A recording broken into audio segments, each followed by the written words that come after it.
법률 전문 장윤정 기자. 생각보다 주변에는 우리의 생명을 위협하는 위험 요소들이 많습니다. 문제는 이 안전사고들을 미리 예상하기가 어렵다는 겁니다. 그렇기 때문에 누구나 당할 수 있는 생활 속 위험지대, 그중 한 곳을 지금 소개하겠습니다. 추락하는 비상탈출구.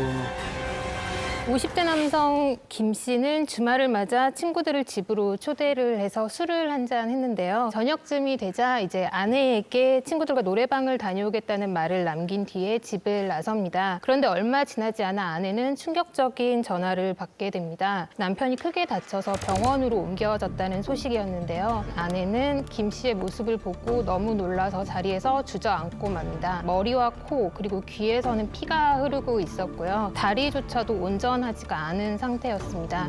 다행히 호흡은 돌아왔지만 두개골 골절과 뇌출혈로 인해서 이제 2차례나 수술을 받게 됐었는데 중환자실로 옮겨졌지만 나흘 뒤에 결국에는 숨을 거두고 말았습니다. 노래방에 갔던 김 씨가 이렇게 큰 부상을 당한 이유는 바로 추락 사고 때문이었습니다.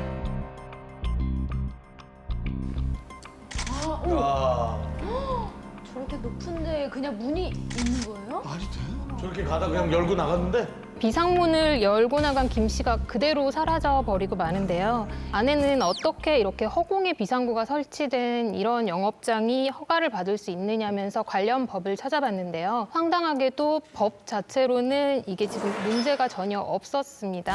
관련 법을 보면 비상구 설치는 의무가 돼 있었지만 안전 계단을 설치해야 된다던가 하는 그런 규정은 없었던 거예요. 또 비상문 같은 경우는 응급 상황을 대비해서 문을 잠그지를 못하게 되어 있었고 또 문을 잠그면 건물주에게는 300만 원의 과태료를 물게 또 되어 있었기 때문이었어요.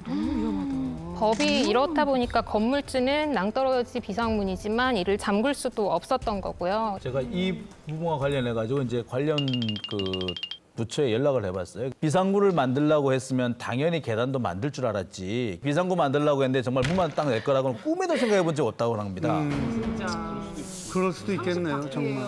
김 씨 말고도 이런 사건은 종종 있었다고 해요. 한 여성이 낭떠러지 비상구로 추락을 해서 부상을 입었다는 바로 그 사고 현장의 모습을 볼 수 있습니다. 저게 그냥 저 사진만 봤을 때는 왜 그런 경우도 있잖아요. 건물 이제 외벽 이렇게 따라서 이렇게 있는 계단 같은 게 원래 있어야 되는데 네, 그 계단만 네, 또 네. 띄어낸 것 같은 느낌이에요. 네, 낭떠러지 비상구의 위험성이 이렇게 지적이 되면서 지난해 10월에 법을 개정을 했고요. 경보 장치를 설치를 하고 안전 로프를 설치하고 추락할 수도 있다라는 스티커를 부착을 하도록 했는데요.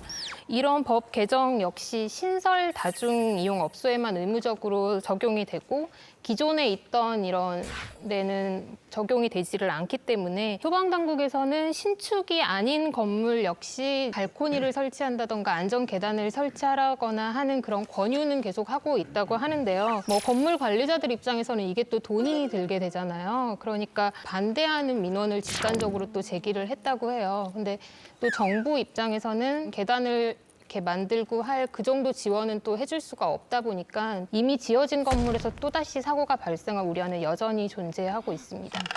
낭떠러지 비상구를 어떻게 하다가 만들기 시작한 거예요? 2층에 위치한 유흥주점에서 화재 사건이 발생을 했었는데요. 비상문이 없었던 거예요, 그때. 그래서 그 안에 있던 15명의 사람이 다 숨지는 사고가 있었어요. 그 사고를 계기로 건물에는 비상구를 만들어야 한다라는 그런 법 규정을 넣었는데 통로가 있어야 된다던가 그런 규정은 넣지를 않았던 거예요. 그래가지고 이제 허공 비상구, 즉 낭떠러지 비상구가 이렇게 여러 군데에 생기게 됐다고 합니다. 이미 피해를 본 사람들은 어떡합니까? 이게 어디서 뭐 보상은 받을 수 있습니까? 이게 법 자체가 조금 미비해서 생긴 일이잖아요. 근데 지금 이번 사건 경우는 뭐 노래방 업주나 건물 관리자 같은 경우는 법에 있는 대로 한 거고 뭐 잘못을 한 게 없기 때문에요. 별도의 보상을 받거나 할 수는 없다고 합니다. 이제 뭐 무서워서 문 열 때도 정말 신경을 완전 촉각을 곤두세우고 열어야 될 것 같은데 잘 찾아보면 우리 주변에 이렇게 안전 사각지대가 꽤 있을 것 같아요. 비슷한 사례로 이렇게 불량 맨홀 뚜껑이 있어요. 어떤 분은 그 맨홀 뚜껑에 빠져가지고 지하로 추락하신 분도 계시고 발이 빠지면서 발이 이제 다리가 쭉 찢어지는 그런 분도 계셨고요. 맨홀뿐만이 아니라 지하철 탈 때도 좀 조심을 해야 되는 게요. 한 지역에서는 이제 무인 지하철을 운행을 하고 있습니다. 근데 무인이다 보니까 이제 시스템적으로 몇 초 후에 문이 닫히는 식으로 설계를 해놓은 건데요. 엄마가 유모차를 끌고 타려다가 유모차만 타고 엄마는 타지 않았는데 문이 닫히는 일들이 있기도 해서 주의해서 이용을 하셔야 되겠습니다. 우리 실생활에 도움이 되는 법률 정보. 예, 안전사고가 가장 많이 일어나는 대표적인 장소가 공사 현장인데요. 이런 공사 현장에서 근무를 하시는 일용직 근로자분들의 경우에도 공사업체가 산재보험 대상 업체이기만 하면 산재 처리를 받으실 수 있으니까요. 혹시라도 사고를 당하시면 꼭 그런 제도를 이용하시길 바랍니다.